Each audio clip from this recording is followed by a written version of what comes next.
Audio Jungle.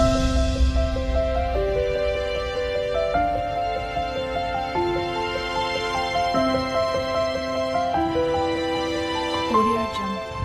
Good morning বন্ধুরা।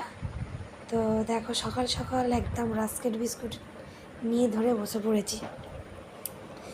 তো আমাদের তেমনি রাস্কেট বিস্কুট নিয়ে আসে এখান থেকে, কিন্তু এইগুলো কি বলো তো, ব্রিক বাস্কেট বা সুইগি থেকে যে কোনো অ্যাপস থেকে এইগুলো অনেকটা চড়ো চড়ো, এগুলো 120 টাকা করে নিয়েছে। তার মানে দুটো 260 টাকা, তো তিরিশ টাকা করে নিয়েছে, 130 টাকা করে। তো যাই হোক, এই রাস্কেট বিস্কুটগুলো নিয়ে এসছে।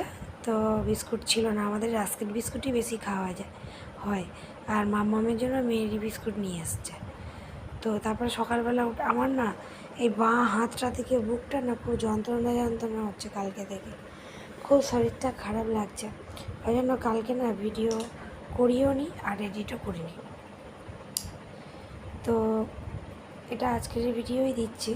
তো আমার বুকটা না কালকে থেকে শুধু যন্ত্রণা হচ্ছে। আমি শুধু ভয় পাচ্ছি যে আমার বাবা যেমন হার্টের পেশেন্ট, মানে হার্ট ব্লক হয়ে গেছিলো, আমার না সেরকম হয়ে যায়। তো মাকে যখন বলছি, আমার মা বলছে তুই রিচ কম খাবি, হালকা হালকা পাতলা পাতলা ঝোল খাবি।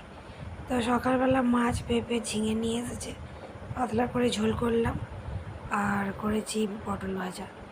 তারপরে স্নান টান করে খাওয়া দাওয়া করে একটু ঘুমিয়ে পড়েছিলাম। শরীরটা ভালো না, বাঁ হাতটা না খুব ব্যথা করছে। আর মাম্মাম দেখো এখন সন্ধেবেলা দুষ্টুমি শুরু করেছে। এই দেখো না, খুব দুষ্টু হয়েছে। এই দেখো, দেখছো, যে তার মানে ওর মুখের সামনে কথা বলবে তার মুখ ধরে তার মানে ছিঁড়ে দেবে এইরকম। তো তারপরে সন্ধেবেলা একটু পেঁয়াজ দিয়ে ডিম দিয়ে একটু মুড়ি খেলাম, খিদে পাচ্ছিলো। তো খেলাম, খেয়ে রাত্রেবেলা দুবেলা তরকারি করে রেখেছিলাম, ওই দুবেলার তরকারি দিয়ে ওই মাছের ঝোল ছিল, পেঁপের ঝোল, ওই দিয়ে ভাত খেয়েছি। তো বাঁধটা এত ব্যথা করছে না যে কী বলবো, আর বুকটা যন্ত্রণা হচ্ছে শুধু। তো গ্যাস হয়ে গেছে, তার জন্য ইনো খেয়েছি, তাতেও না খুব একটাই হচ্ছে না। আজকে কতিলা খেয়েছি, দেখি শরীর গরম হতে পারে। কতিলা টতিলা খেয়েছি, কিন্তু তবুও একটু কমেছে অনেকটা। কালকের যেন অনেকটা হচ্ছিলো, আজকে একটু কমেছে। তো যাই হোক, আর দেখো যত জামা কাপড়গুলো ছিল, এখন তো আমি হাতে আর কাচি না, এখন সব মেশিনেই কাচি। তো এগুলো সব গুছিয়ে নিয়েছি, আবার কিছু জামা কাপড় মেশিনে দিয়েছি ওইগুলো কাচতে। তো এগুলো গুছিয়ে এবারে যে যার শোকেসে আলমারিতে ঢুকিয়ে দেবো। আর যে জামা কাপড়গুলো কাচতে দিয়েছি সেই জামা কাপড়গুলো আবার ফির মেলে দেবো। তার মানে দড়ির মধ্যে মেলে দিই, ঘরের দড়িতে। তারপরে সকালবেলা হলে আবার ছাদে দিয়ে আসে পাবো। তো যাই হোক বন্ধুরা, এইটুখানি ভিডিও তোমাদের সাথে শেয়ার করলাম। তো ভালো লাগলে একটা লাইক করে দিও।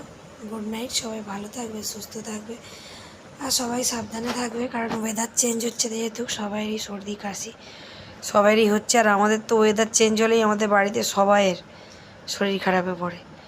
তো এই জন্যই তোমাদেরকে বললাম তোমরাও সাবধানে থেকো, যেহেতু ওয়েদার চেঞ্জ হচ্ছে। আর এই দেখো, মেশিন থেকে জামা কাপড় বের করে নিয়েছি, আর এগুলো মেলে দেবো, আবার কালকে ছাদে দিয়ে দেবো। তো টাটা, সবাই ভালো থাকবে, সুস্থ থাকবে, আর ভিডিওটা ভালো লাগলে একটা লাইক করে দিও। Good night.